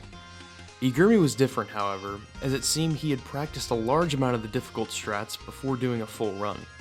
Igurumi continued to do attempts into September and would go on to get a second PB of 4:18.32, which again was very impressive for just a second run. Another thing that set Igurumi apart from other new runners was his keen interest in glitch hunting and tassing SPM. As Igurumi would do initial attempts, he would also look for potential time saves all over the run. Some of his finds included improvements to water switch skip, better routing in 5.4, 4.2, and some better routing for the pit percent category as well. Igurumi kept improving at gameplay all throughout the month of September, and PB'd twice to get a 408.54 on September 27th. Igurumi was quickly improving and becoming one of the top runners in the game. However, something huge was about to happen. The years of work done for the speedrun, all the information that we've mentioned prior to this, was all leading up to just one day, October 1st, 2020. As previously mentioned, a majority of the community had taken a large break from doing active runs of this game. However, this all changed when Castle announced on October 1st that he was about to return to any percent runs and grind for sub 4. After seeing this, Flash decided it was time to work on this very video, since sub 4 seemed closer than ever before. After chatting with other Discord members about the video, Flash and a few others decided to hop in the voice channel to discuss some ideas. Not even 7 minutes into the call, Igurumi made the post that would change SPM runs forever. A new out of bounds clip that could be used anywhere. And as it turned out, the key to freely clipping out of bounds was hiding right in plain sight the whole time.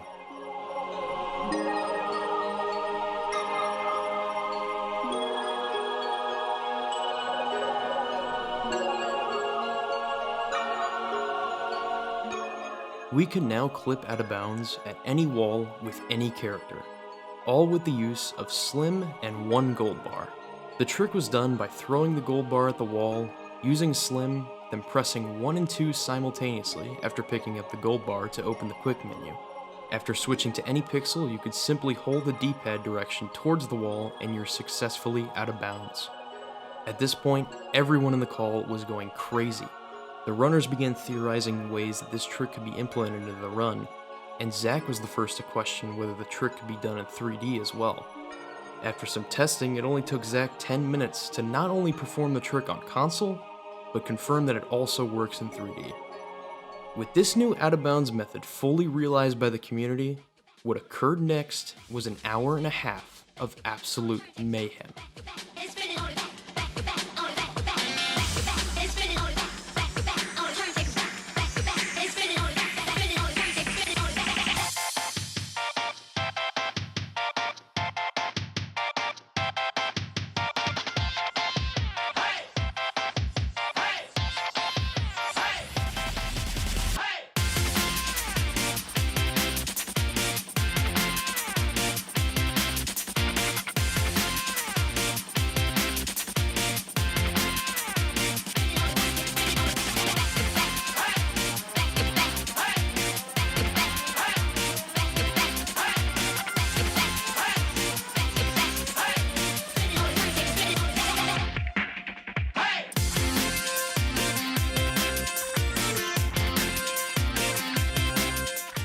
The SPM community had gotten the break it needed to get through the greatest barrier in this game's history. SPM had officially been broken. After years of testing and many different theories, there was finally a consistent method to clipping out of bounds, and made all types of time-saved dreams become an instant reality. To recap the madness, Zach immediately found new methods to Merlin cutscene skip and block puzzle skip, which saved a combined 11 seconds. But soon after, it was realized that gold bar clipping was the last ingredient needed for scanner skip to happen. After just 10 minutes of attempts, John pulled off the trick on emulator, and became the first person to do the trick RTA. Just a little while after this, Zach confirmed the trick's viability by performing it on console for the first time. And just like that, 2.5 minutes were cut out of 5.4, and scanner skip was no longer a theoretical dream. The fun didn't stop there, however, as more and more new finds and improvements were being made to the route. A 6-second improvement was made to tree skip, which would eventually turn into 23 seconds a few months later. Many different clips were implemented during pre-chapter segments like pre-chapter 4, pre-chapter 5, and pre-chapter 7. Norlam cutscene skip was found, which saved 15 seconds by entering the chapter 8 door early before starting the cutscene, and was accidentally improved on later when Yoshizilla found another 4 seconds of time save to the trick. And of all things, carry skip became a reality. Carry skip had been a long-running joke in the community for years, since it was technically possible but saved very little time, and quite possibly featured the most difficult set of Thudley jumps in this game's history. But that was all thrown out the window with gold bar clipping, since you can now save 15 seconds without any of the Thudley jumps.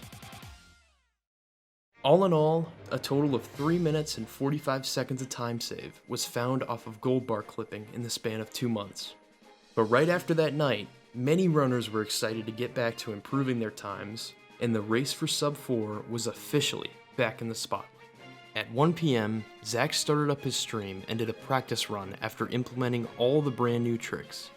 Just around 4 hours later, Zach beat his old world record by 0.2 of a second. All jokes aside, it was understandable that this run didn't pan out, since Zach was just returning to the game and performing new tricks after not playing for months, so some rust was to be expected. However, Zach felt he still had what it takes for a better result and promised to go live again an hour later to try and improve the record. Sure enough, Zach fulfilled that promise and started his second attempt of the day. I think I'll let this one speak for itself.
It happened. Zach got the sub 4 with a final time of 3:59.53. Everyone that had been waiting for this moment celebrated together in chat, as well as in the Discord after the stream. This was the biggest achievement in this speedrun's history, and the community celebrated together with numerous tweets, posts, and congratulations to Zach and the entire community. Coming from the very first run, forming into a group of fans taking their turn at the run over the years, to forming a solidified community and breaking the game in unimaginable ways. The progression of not just the world record, but the entire Super Paper Mario speedrunning community was an incredible sight to see over the years. With the sub 4 barrier finally being broken, things could only go up from here. And sure enough, our story isn't over just yet. Even after breaking the sub 4 barrier, Zach knew there was still more time to be saved in multiple areas of the run. So, Zach went back to actively streaming attempts just 2 days later. What happened next, over the course of October 2020, was complete dominance of the any% category that hadn't been seen in a very long time.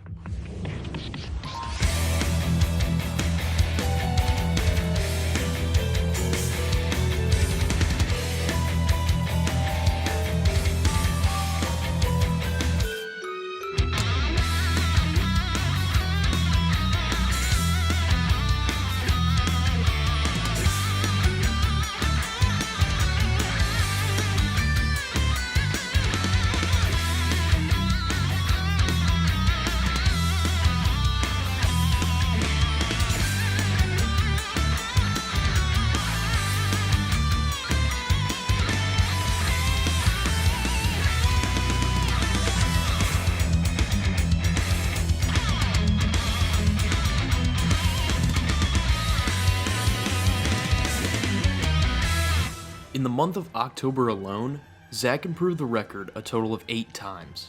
This improvement ended up to be a total of 6 minutes and 20 seconds, and the month came to a close with a 3:55.21. This was the craziest month in SPM's history. Gold bar clipping, scanner skip being made RTA, numerous other time saves, the sub 4, and Zach's constant improvement over the month to push the record just 22 seconds away from a sub 3:55. None of this could have happened without the years of grinding, research, and runs from all the amazing community members. With the record being pushed down so far, Zach was very content with the strats in his 355 run and decided it was best to set up a fully commentated version of this run, featuring commentary from himself, EPT Hopper, and myself. This run was an absolute spectacle and was a great feature showcase of all the new strats found with Gold Bar clipping in the month of October. While Zach moved on to other projects, another runner continued their rapid improvement during this time. Igurmi also did runs throughout the month of October and improved his PB a total of 4 times. With the 4th PB on October 31st, Igurmi got the second ever sub 4 with a 3:57.43. Igurmi's rapid improvement and immense contributions to the community were an absolute sight to see, and Igurmi quickly solidified himself as a top SPM runner and a world record competitor. After getting another PB in early November, Igurmi continued to stream world record attempts all the way into December. Finally, on December 13th, the grind would pay off. Igurmi passed Zach's record by just 12 seconds, achieving a 3:55.09. While Igurmi and Zach were happy with their times, they both knew a 3:54 or potentially even a 3:53 was still possible, just extremely difficult. Over the next 3 days, Zach would get back to doing attempts and would beat out Igurmi's time by 29 seconds to achieve the first ever 3:54 on December 16th. As we closed out this crazy year of 2020, this is where the world record would stand heading into the new year. But both runners were determined to make final improvements to solidify the record for once and for all. Very early into January, it was clear that some improvement was about to be made to the current standing record. About halfway through the month, Igurmi was proving to be very close to breaking through, but just couldn't finish out his attempts. Finally, after months of glitch hunting and grinding runs, Igurmi achieved the first ever 3:53, which is an extremely impressive run even for the top runners. After this run, it was theorized that 3:52 was possible but extremely difficult. Thus, this is where the record would stand for many months after this. With that, we close out the story of how a band of runners and community members all came together to work towards one of the greatest achievements in this game's history. But before we close it out, we'd like to share one final piece of the SPM story that might not have an effect on the world record, but is still an important story to be told.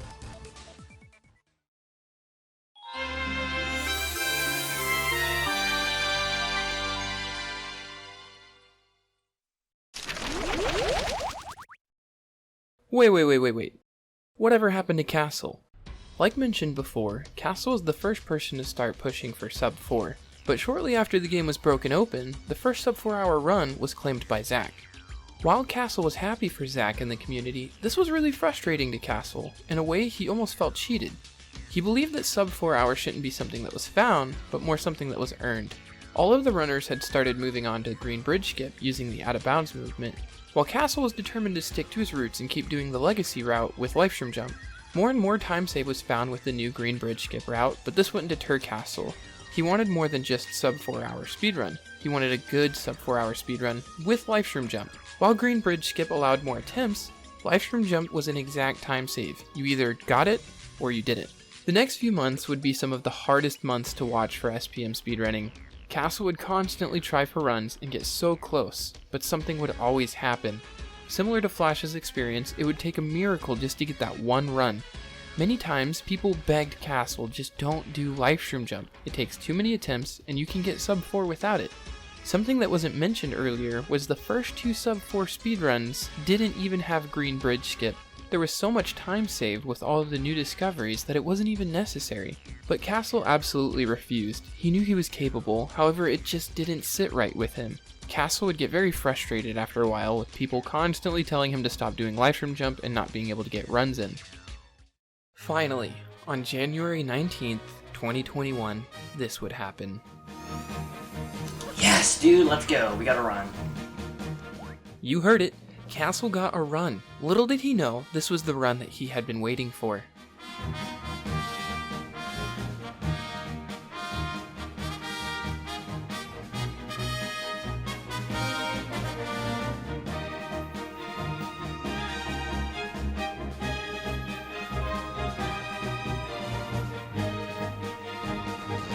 One hit, I think.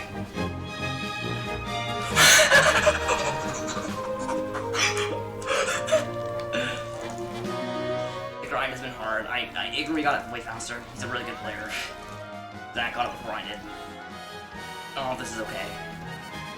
I'm happy I'm finally able to beat the goal.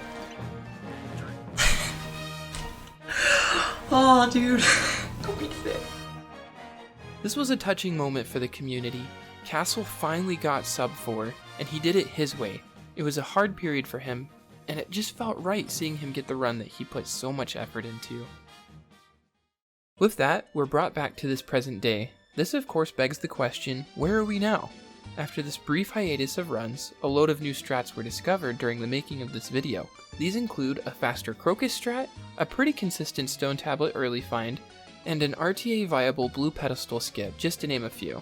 However, the biggest time save found came in 4-4, where a new glitch completely broke the level. It had been theorized for a long time as to whether it was possible to open a key chest in 4-4 early, but it was finally possible after John found a method to open these chests by taking 3D damage mid-air. Agurmi would implement a few of these new tricks and achieve the game's most recent new world record with a time of 3 hours, 53 minutes, and 15 seconds.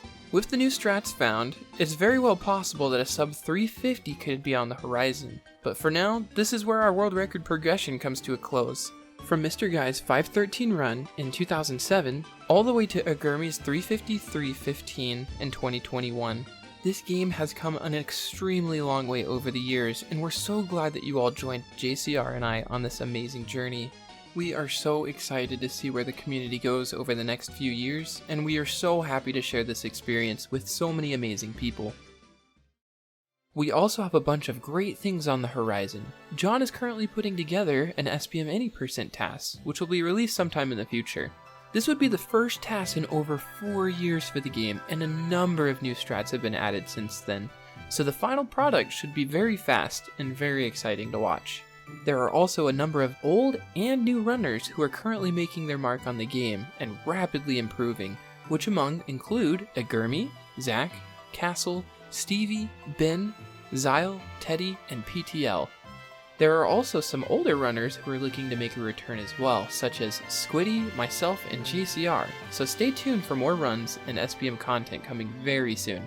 If you'd like to join the SPM community or have any interest in checking out our Discord channel, the link is on the screen and in the description of this video. If you're also interested in running SPM, we have a lot of great community members who would love to help you get started. Make sure to follow the SPM Twitch channel, YouTube channel, and Twitter account to keep yourselves updated on all things SPM speedrunning. We'd like to give a huge thank you to all of our runners, glitch hunters, and community members from over the years, as none of this could have been possible without any of you. We'd also like to thank everyone who helped out in the making of this video. Links to their Twitch channels, as well as the runners' Twitch channels, can all be found in the description below. As we send you off to our final credit sequence, we'd like to thank you all for watching the history of Super Paper Mario speedrunning. On behalf of JCR, my name is NmFlash8, and may we meet again in another time and place. Take care.